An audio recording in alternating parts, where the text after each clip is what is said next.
Salut, alors dans cette vidéo, je vais vous présenter la plaque châssis de la BMT 016 GT. Elle est ici, partie inférieure. Alors ici, on voit tous les fraisages de sous le châssis. Ici, les ovales pour la position du moteur. On a des allègements, comme ici, là, sur la partie arrière ici. Et l'emplacement d'un poids, un petit poids option de 10 ou 20 grammes qui pourra être positionné ici pour équilibrer son châssis.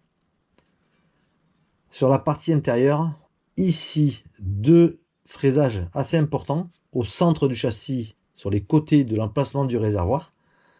Ça va permettre de donner du flex à la plaque. Alors cette plaque, elle fait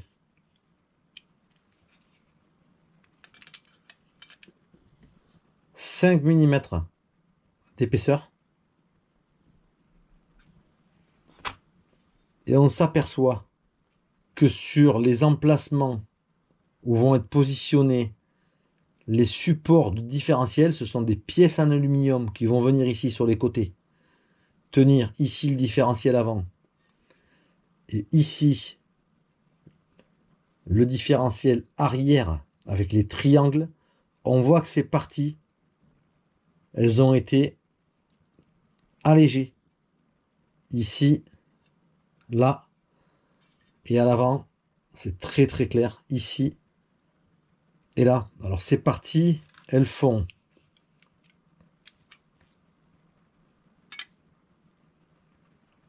3 mm d'épaisseur. Donc ça veut dire que le fraisage et le rabaissement des centres de gravité au niveau du châssis, ils ont été diminués de 2 mm par rapport à la précédente plaque châssis. Donc voilà, il y a une extrêmement bonne finition. L'usinage est parfait, hein. Rien à dire. Il y a un petit angle très très très léger sur la partie avant. Voilà, je vais essayer de vous le montrer. C'est vraiment léger, hein. Ici, on le voit sur la brillance de l'alu. Voilà pour cette plaque châssis. Alors dans la prochaine étape, eh bien on viendra positionner le train arrière,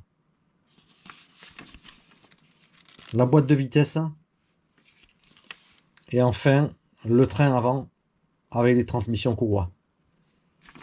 La partie moteur, je vous ai déjà fait la présentation. Tout est prêt. On s'approche de la fin du montage. Alors il restera encore quelques séances vidéo à faire. Mais le projet avance très rapidement. Je vous dis à bientôt pour une prochaine vidéo.